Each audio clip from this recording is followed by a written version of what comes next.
Mindset, habit, structure, to not only take it because it sort of showed up, but to actually look for it, open to change, and then capitalize on it when it presents itself.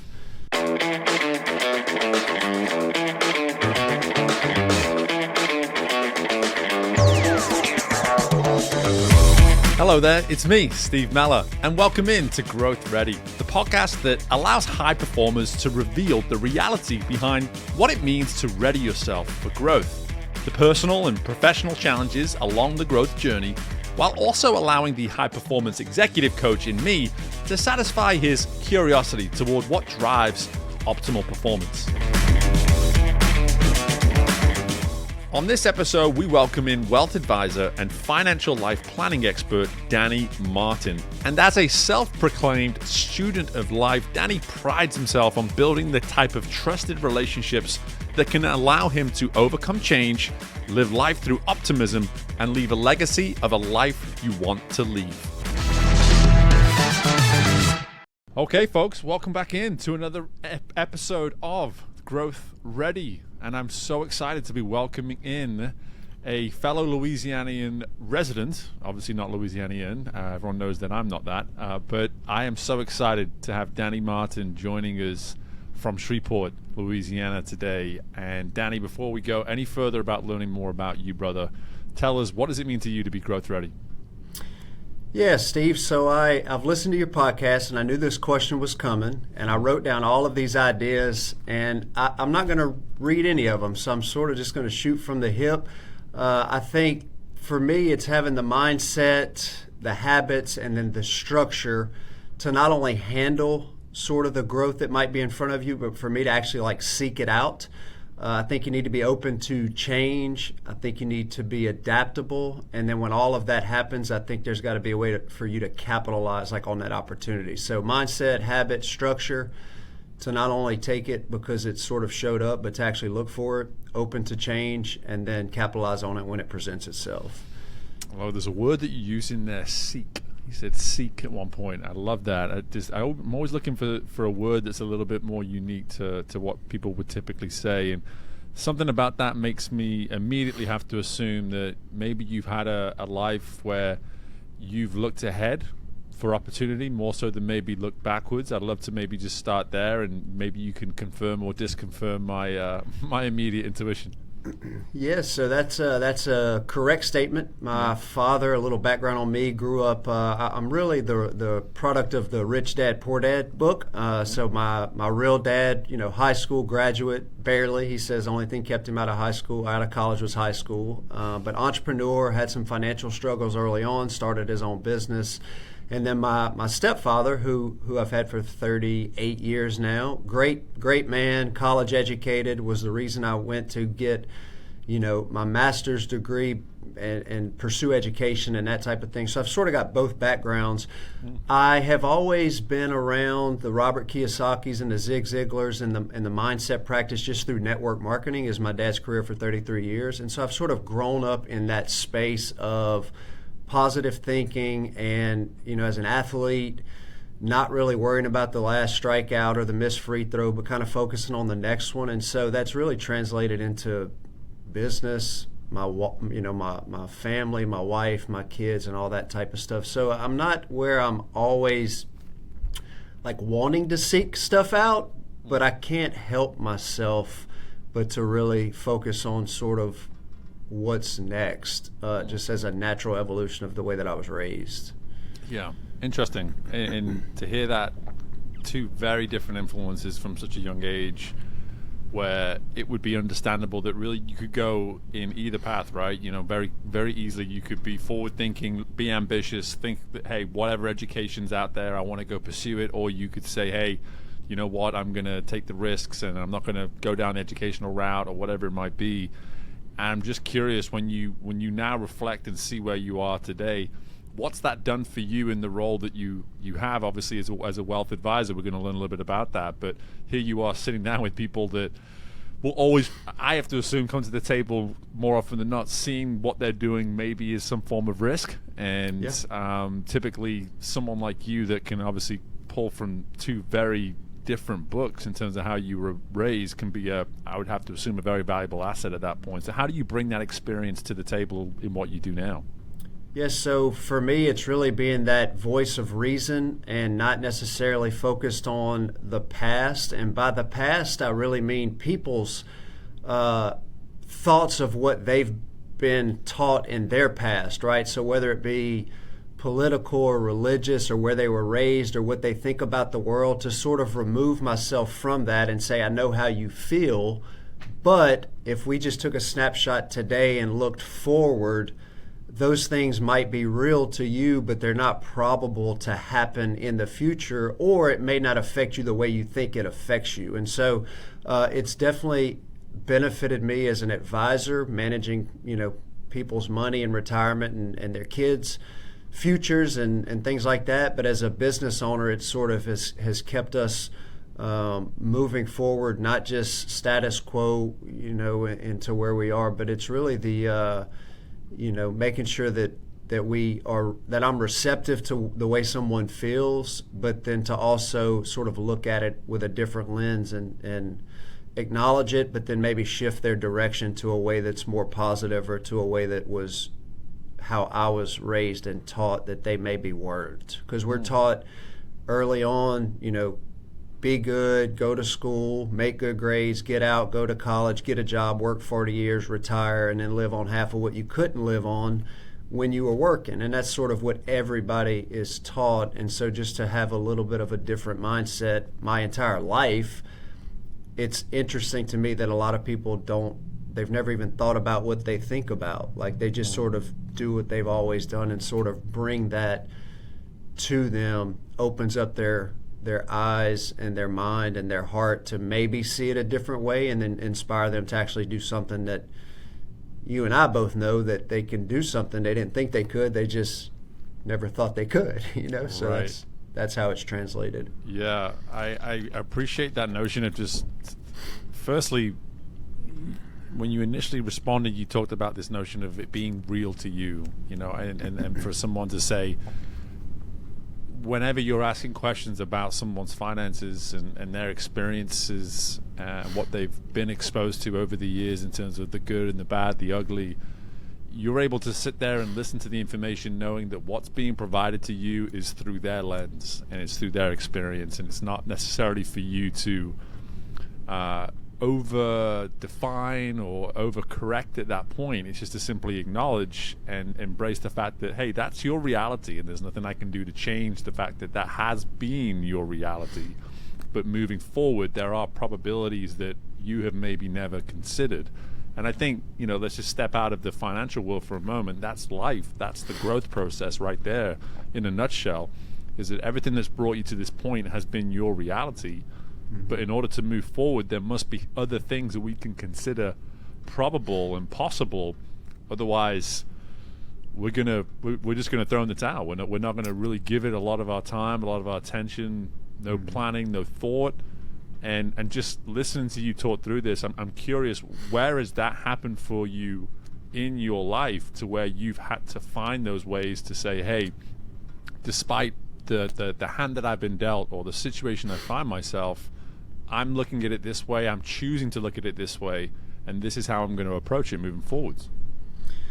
Yes, so I'm fortunate I've never personally experienced trauma to the scale where I can remember like a sibling passing away or some major event in my life where I had to just shift my entire mindset. Like, personally, I've not had that. So and I'm blessed for that. I'm not sorry for that. But I do think I know I don't know everything. I've always been very open to learn from other people. So obviously taught early on, surround yourself with people who are smarter than you are. And so what I've done, not only for our kids, I've got adopted children, for our business and our clients, is maybe I don't know the answer, but trying to be a person who can connect them with someone who has maybe been in their situation and has come out the other side, whether it's a troubled child, whether it's someone who didn't think they could retire, whether it's a marriage that's maybe on the rocks. Like, I may not know, but I've sat in this chair long enough to know that other people have had this problem, whatever it might be. Would you be open to getting in touch or having a connection with the person who's actually been in this chair and sort of making that connection? And then through that process, I learn myself, right? So if I listen into what people are going through and how they've solved their problems, then maybe I've not actually been through it in my own right, but I've experienced it through other people and then can pass that knowledge on. And you don't get that. I've been in the business 18 and a half, almost 19 years.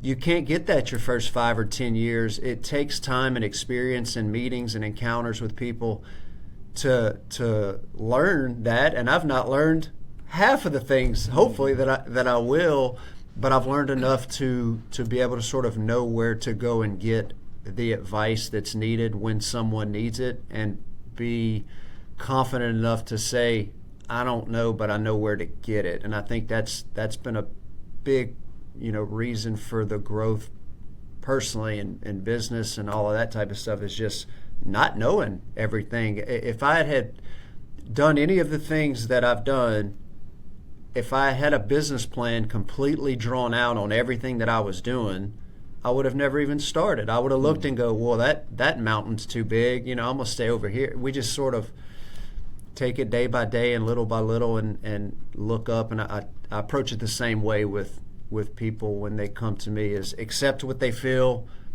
give them compassion to whatever it is, good or bad, and then sort of direct them in a way that maybe challenges the thinking behind the way they're feeling, good or bad.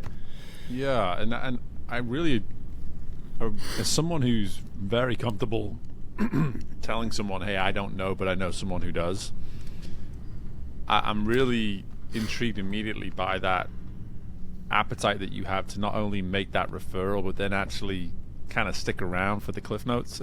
Just like, hey, yeah. I'm gonna make the referral, but I would be doing myself a disservice if I wasn't to somehow learn from whatever it is you're now going to learn from. Because here I am saying I don't know, but I could stop there and say I don't know if this person does and then walk away. But you're choosing at times to actually say, not only do I not know, and not only do I know the person, but I actually want to go with you. I want to learn with you, so that maybe next time I don't need to make the referral. I can have that information already.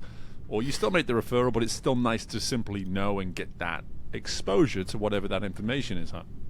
Yep, to be completely aware of the people that I connect, that it's in both of their best interests to have that connection. So the worst thing I would ever do, whether it's a business relationship or anything, is to send them to someone and then that turn and the person comes back and goes, why'd you send me to them? They made me feel. So the initial encounter is to sort of understand the way that not meeting, but the way that engagement goes, so that I can feel confident either doing it again or never doing it again, Sure. And so it's not that we join every single conversation, but there's a certain group of people in my life that I trust wholeheartedly that I would be okay sending, problems or concerns to when I hear them. And we hear a lot. I mean, I'm a financial advisor at heart.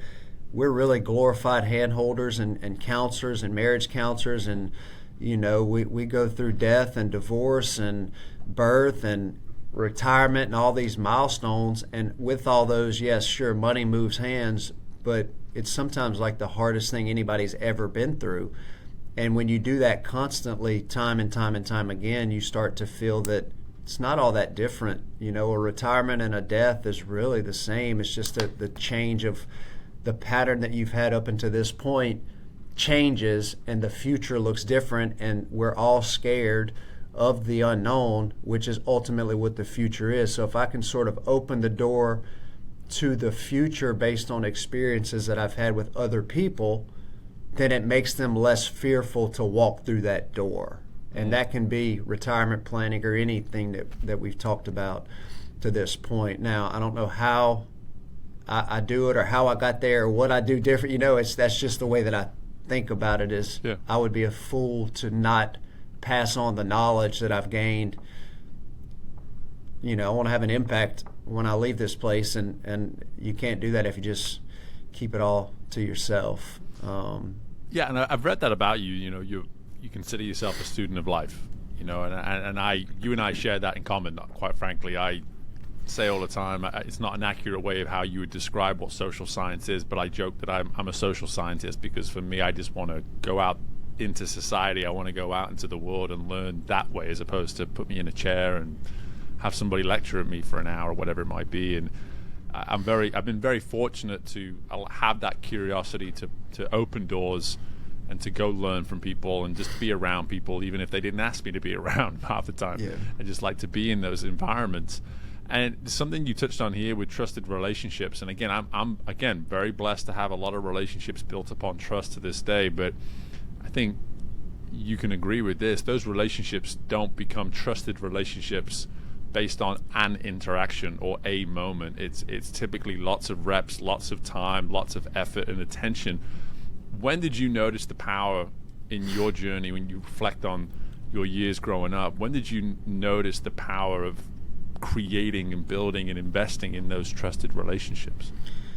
Yes, so I guess early on as a child, being in the athletic world where you had to have teammates and you had to be around people who, you know, didn't look like you or grow up like you or drive what you drove or ate where you ate or thought like you think, you know. So it's like I was raised in an environment of playing baseball and basketball all over the state and all over the country and just being around different people. But to be honest, I'm from South Louisiana. I was raised one way. I really had a mindset.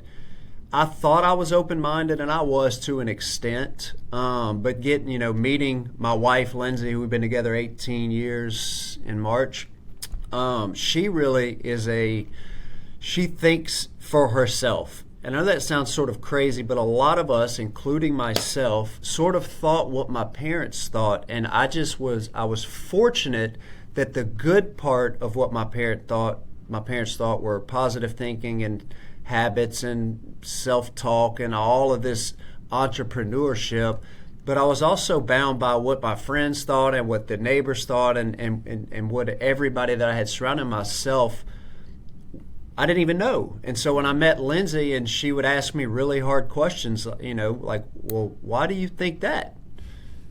It's like, well, it's what, I don't know, you know. And right. So I really at like the age of 23, 24, post-college, starting my career in the bank, started to really think for myself and not just take what everybody had sort of given me over my lifetime and just run with that, which I think is what a lot of people do unknowingly.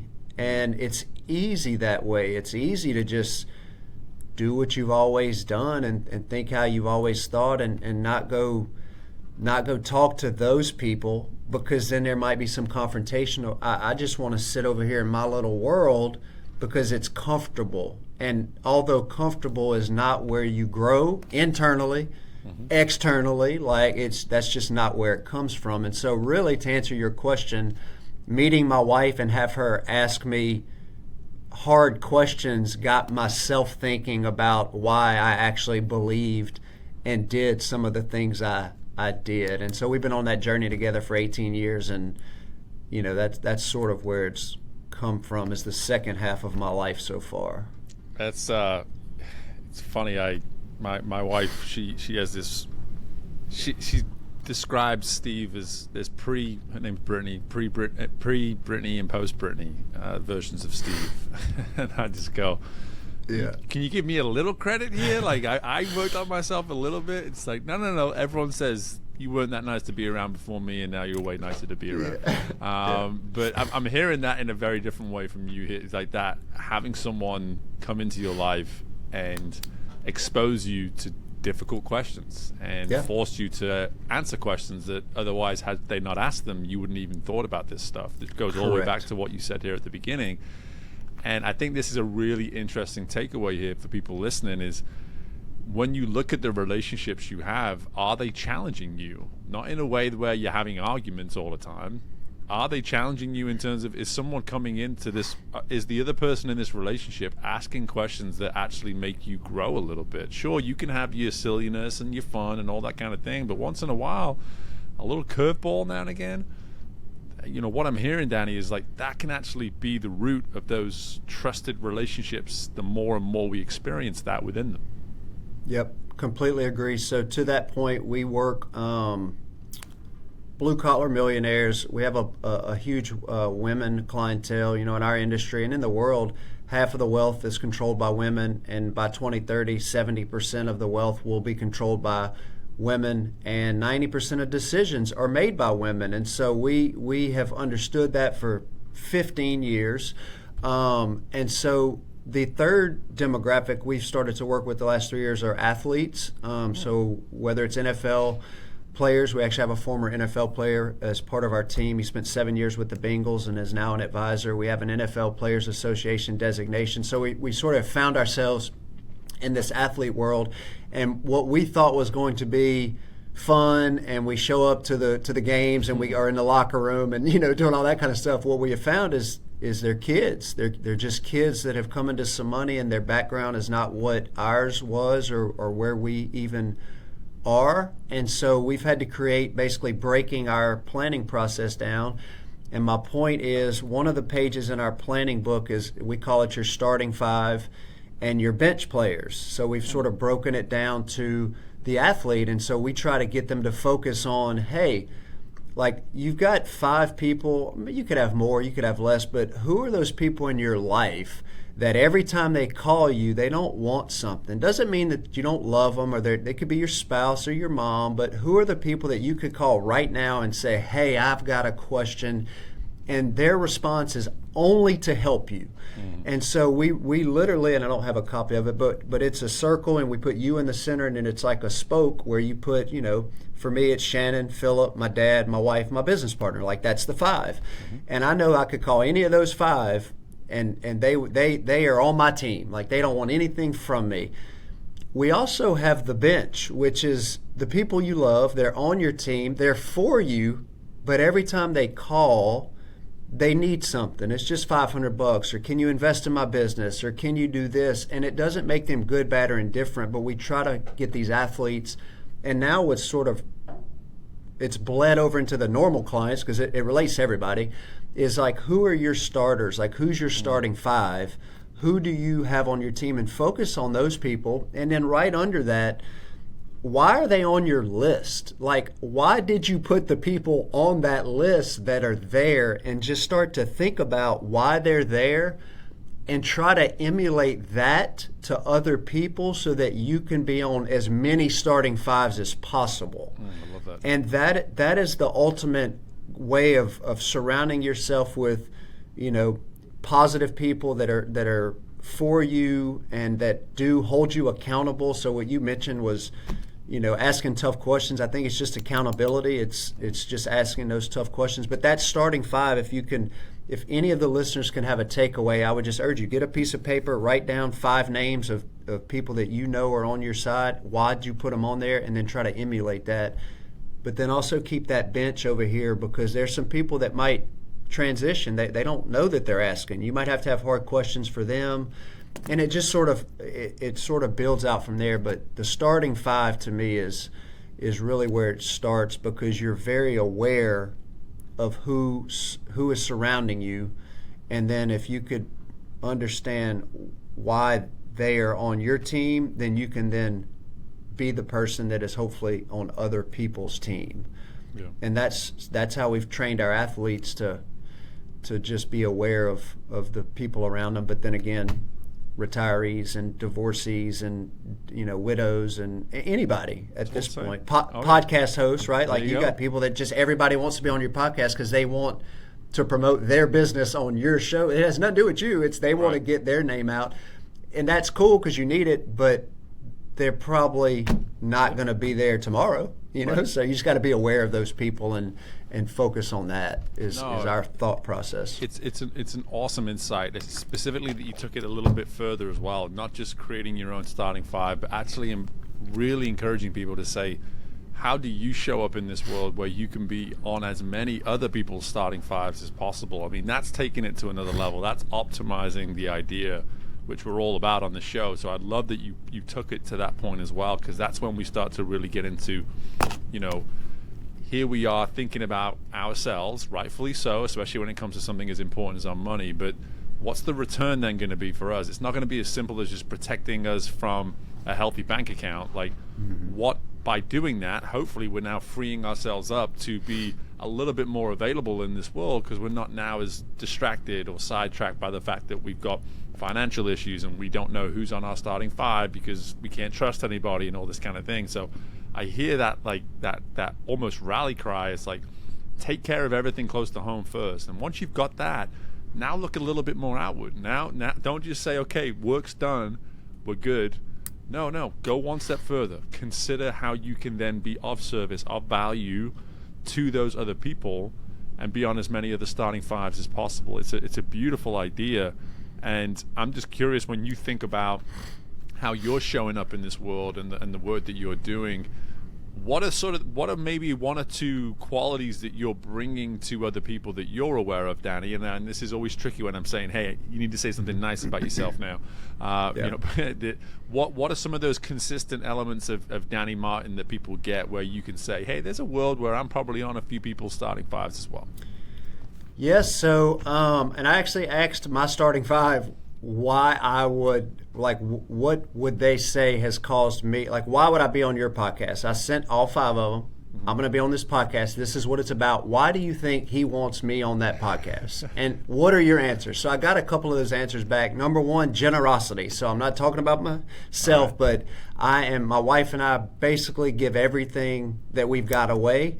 Whether it's our time, whether it's our money, I've given a lot, and I don't publicly do it. I don't write a check and take a picture, but just nonstop generosity.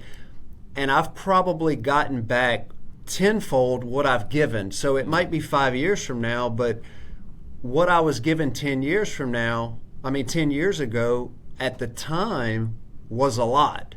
Yeah. And now it's like a couple of weeks worth of work. Like, it's the amount that I was giving is I couldn't even tell you how much that's helped the business and helped my personal life. So generosity, by far, number one, and that's from other people telling me. The second is the positive, like, I'm non-confrontational.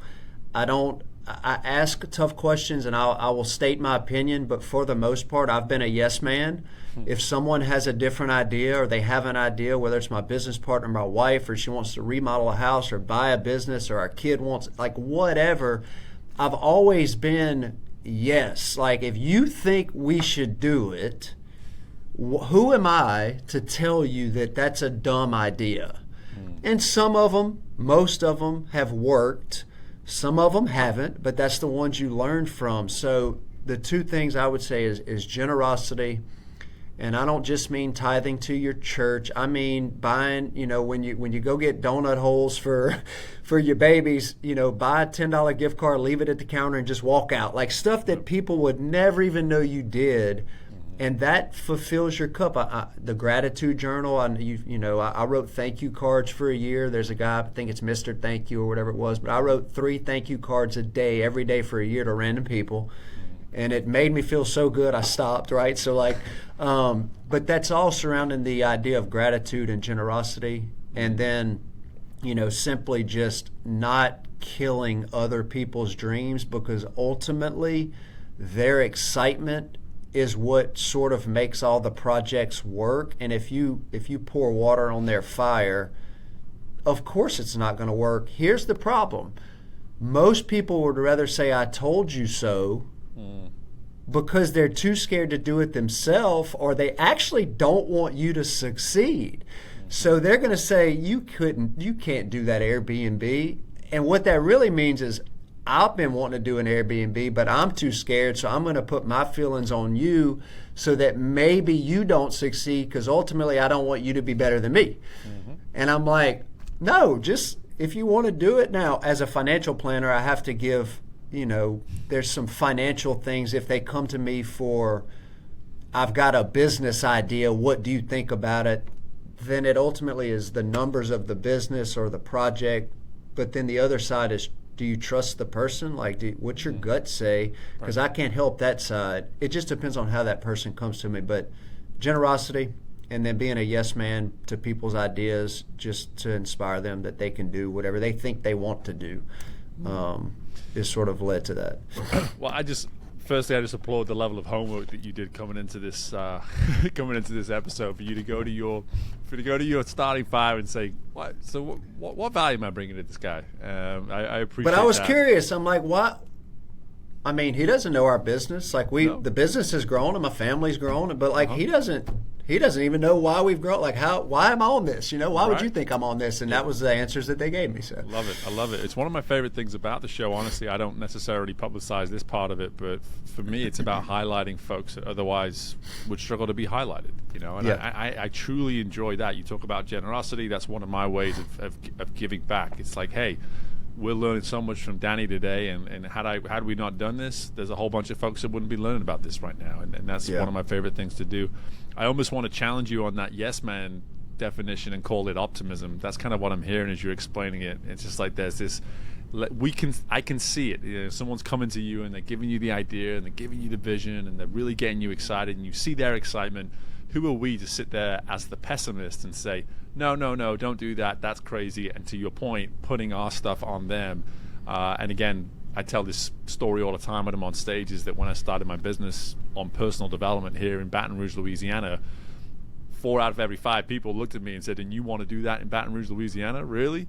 It's just like, hey, if I listened to the 4 out of 5, I would never have done it, and here I am today with a thriving business, because I just said, hey, the 1 in the 5, they seem open to it. They seem like it's a good idea, and so I'm kind of hearing that from you in your story. And before I get towards the closing part of this now, man, I do want to go back to change. I want to talk about change a little bit, because again, so much of what people are bringing to you when they sit down with you, especially for the first time, is in that big bucket of change, saying like, hey, this is different, this is out of the ordinary, I'm not used to this, it's going to cause some sort of friction, let's say, within the way I do life.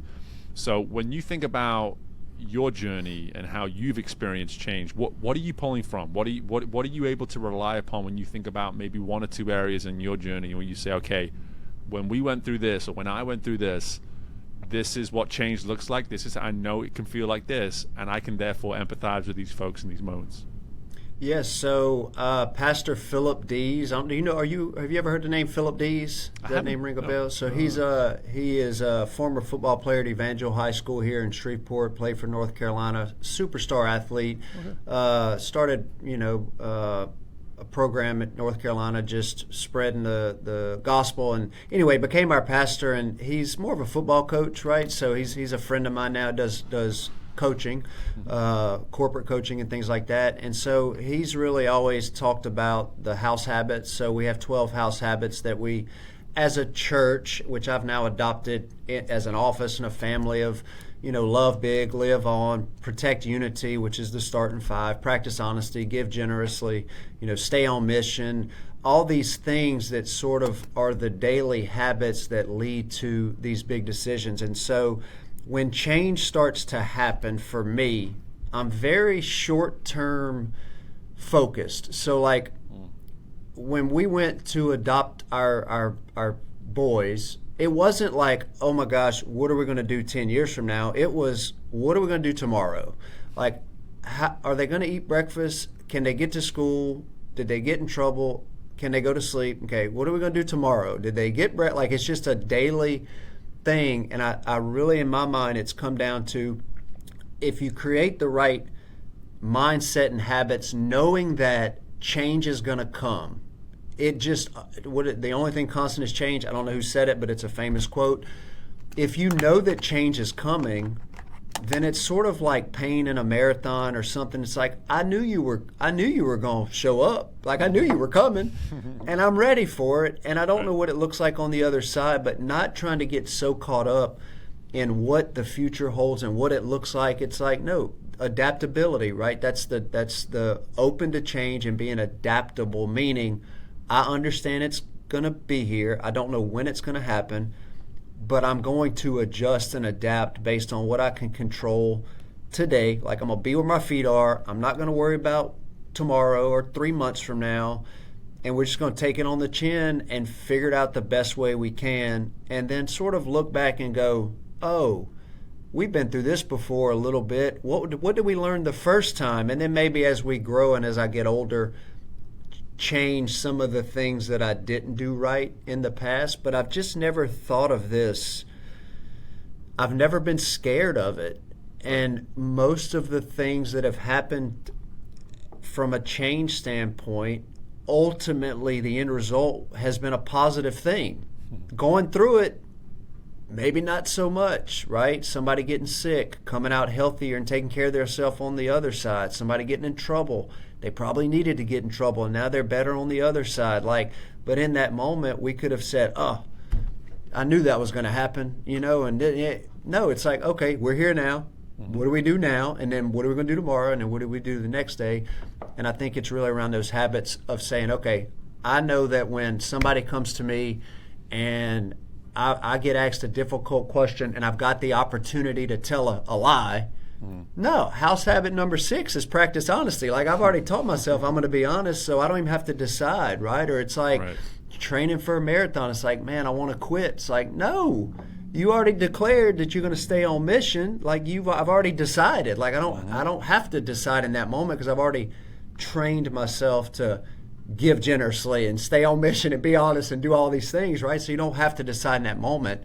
And I think the reaction of someone is different than like the response, right? A lot of people, myself included, I have a look, like my wife, I'll look at her like it's not the nicest. I'm not mean, but it's just I was taught, like, and she'll say, you got the look, we're not fighting, but it's like that was a reaction. If I really could just take the time to respond instead of react, then that's, always going to lead to a better result. But you have to have the habits somewhere ingrained in you that when that change or that problem happens, that you've already sort of pre-decided, like, oh no, I'm gonna be fine because this is what I've taught myself for 10 years. Yeah. And I don't have to decide that. Sort of like not drinking or eating healthy. If you decide 100% to not drink or 100% to eat healthy, then when somebody brings you a beer or a French fry, you go, nah. But if you're 99%, then you leave that door open to go, one's not going to hurt, right? So if you sort of take that to your whole life, I think that it all eventually just sort of the decisions, the good ones you have more of than the bad ones, and ultimately we talk about legacy a lot, like living the life that you want to leave is our definition of what legacy is. And so when I'm no longer here, what are people going to say about me? And we all have this huge thing that we want. And ultimately, it comes down to every day, am I living the life that I want to leave? And if you just do that, then your legacy is sort of written for itself. But we're all too caught up on, I'm going to have $1 billion business. It's like, no, man, call one client and check on their grandbaby. Like, that's that's how you build $1 million business, is just checking on so-and-so's granddaughter. And I just think that the whole world, and then social media, and you get influences, like all that stuff, and we just really have to just bring it back to ourselves and have a predetermined decision so that when something happens, you've already decided what the outcome is, and you just have to do it. Yeah, I love the idea of the predetermined decision, but something about the short-term focus with change as well. At the heart of that, it makes me realize how repeatable the response to change then can become when we make it short term, because those initial 1 or 2 steps that you take, if you do really focus on where your feet are right now as the change is happening, you're going to be able to recall that because you were so in it and you were so focused on just the 1 or 2, as opposed to just allowing the chaos of change to overwhelm you, get so far down the road that you're just flying by the seat of your pants through the whole experience, praying that you come out the other end. And even if you do, you've learned very little for it because you just weren't really in it while it was happening. And it's giving you that, to everything that you've alluded to already, these life lessons, right? It's giving you those life lessons as you're going through them. It makes it easier for you to recall them if and when that similar sort of experience comes down the road. And again, the idea of the legacy that you want to leave, the life you want to leave, I think anybody listening to this right now can sit and really challenge themselves on that. I think legacy is something we don't discuss anywhere near enough. Nowhere near enough. And you know, for me personally, I'm also a Christian, and I happen to, in church, probably on a week-to-week basis, these kind of discussions come up for me in some way, shape, or form. It's what have I been doing this week? What am I intending to do next week? It's a beautiful way just to kind of like check in with another person who's equally as invested in this notion of legacy and how we live our life. Just to go back to your word from earlier, like, where's your accountability at this point? Like, as you check in with this person on a Sunday morning or whenever it might be for you, where's your accountability at this point within your life, and what is that looking like in terms of the legacy that you're going to leave? It's coming through in abundance as you speak through this. Yeah, and you have to have accountability, not people that just tell you what you want to hear, right? You got to be accountable to people who are really looking out for you. It starts with, you know, as there's a book, Dr. David Stoop, called Rethink How You Think. And so I know, and I don't have a lot of time, and I'm not expert, but basically everything we're taught, we learn before the age of 6, like our subconscious. And I know you've had guests on that's talked about that before, but we try to control our whole day using our conscious brain. Well, 99.9% of our decisions are subconscious, right? And so if you've been taught for 6 years of your life, which is why it's ultra important, I think, to like declare this over young children, because if that's what they're taught, but it's been proven that what you've been taught can actually be pulled apart and then rewired.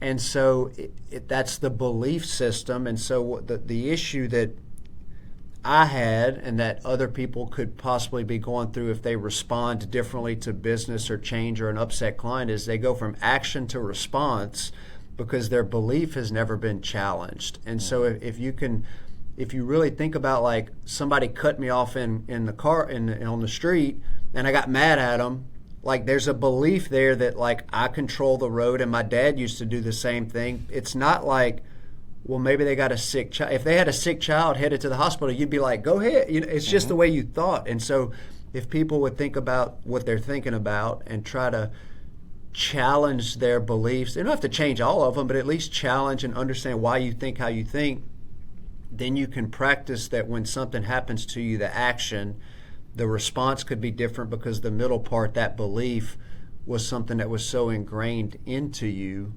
that the response is something that was maybe what you wished it would have been. You know, instead of just getting upset, you've sort of changed that belief, which has then led to the response. And that goes across all aspects of life and business and all that type of stuff. Yeah, and there's never been a bigger time for us to be practicing that, because we've never been more susceptible to falling into a lane of thought that we can't get out of, mainly because, again, you referenced it very passively before, social media. You know, our phones literally are adapting to the way we think now, and now we're just being suffocated by this one way of thinking, and it's a scary future when you look at it that way. And so the more we have conversations like this, and we're able to put this out to the world and encourage people, like, hey, you know, just challenge the way you think, or rethink the way you think. For me, I pride myself on that. It's one of my favorite things about this podcast is every single, I got 200, you're around 250 now, 250 conversations where I just be like, someone's going to say something that's different to what I believe while I'm talking on this show, and I'm better for it now, you know, and now I get to take that out and put it out to the world. And hey, if other people are forced to think differently because of that one insight, awesome. You know, it's not going to hurt you. It's not going to disturb anything that you're doing. If anything, to your point earlier, it's going to challenge you enough that maybe it might provoke some change, and because of that change, you're going to come out the other side better for it. Dany, listen, man, when you talk about generosity, you've given me a whole bag of it here in the 42 minutes that we've been talking. I'm so appreciative for it. I know how busy you are, and in terms of just everything that's happening in your world at the moment, is there anything that you can maybe shed some light on in terms of best ways for us to learn more about anything that you're doing, or anything that you might just want to maybe highlight here in closing? Man, I would just say encourage everybody to just think about their own life and like what they're doing. And ultimately, you know, people talk about their why, and if your why is not big enough to make you cry, you probably need it. Like, all those things they're all true.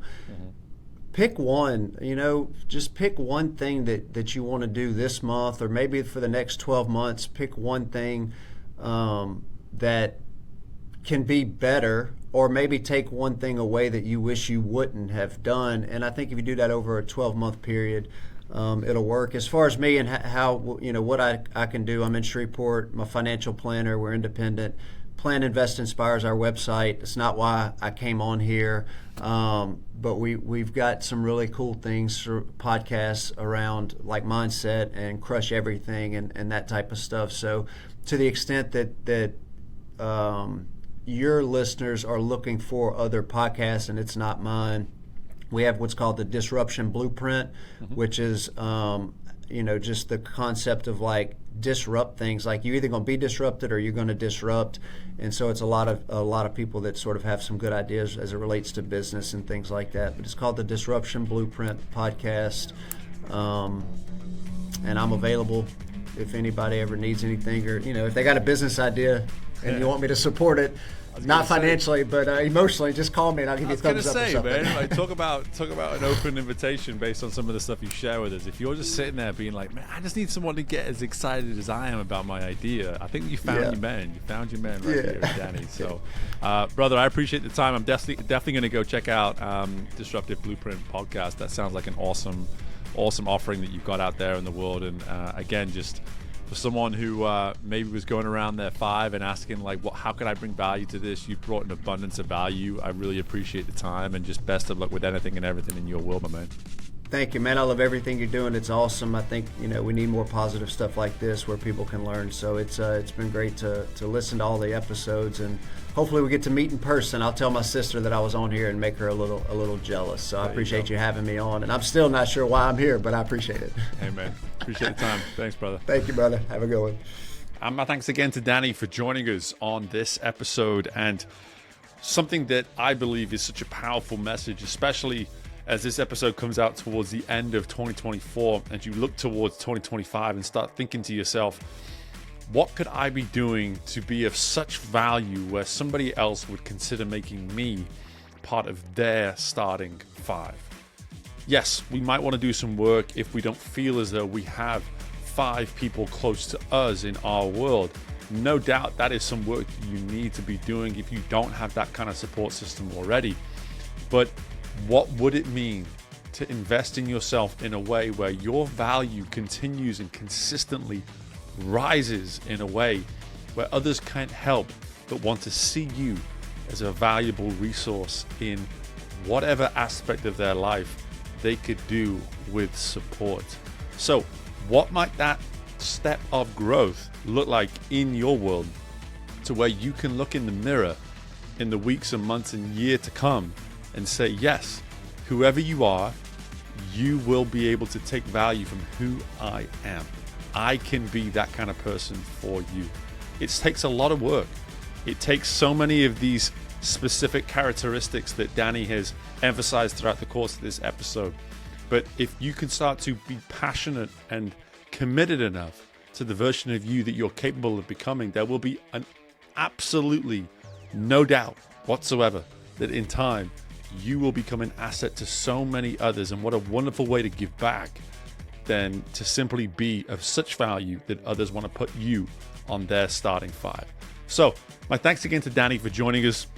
I have no doubt that there's plenty of other insights throughout our discussion that you will have taken and considered to be of value that go beyond what I just shared there in the final minute or two. But I want to just encourage you all to really give that some reflection in terms of what you can be doing moving forwards into this new year, when you think about the value that you bring to others around you, so that you can be that pivotal for others to have around in their pursuit of growth. Thanks again for tuning in. If you're a first-time listener, firstly, appreciate you listening right up to the end, and so you can get my final insight. In addition to that, be sure to subscribe moving forward so that you can receive episode after episode coming your way in the weeks and months and years to come. My thanks again to Dany. My thanks again to you for listening. As always, best of luck in anything and everything you have going on in your world, and I look forward to doing this again with you very soon. Bye for now.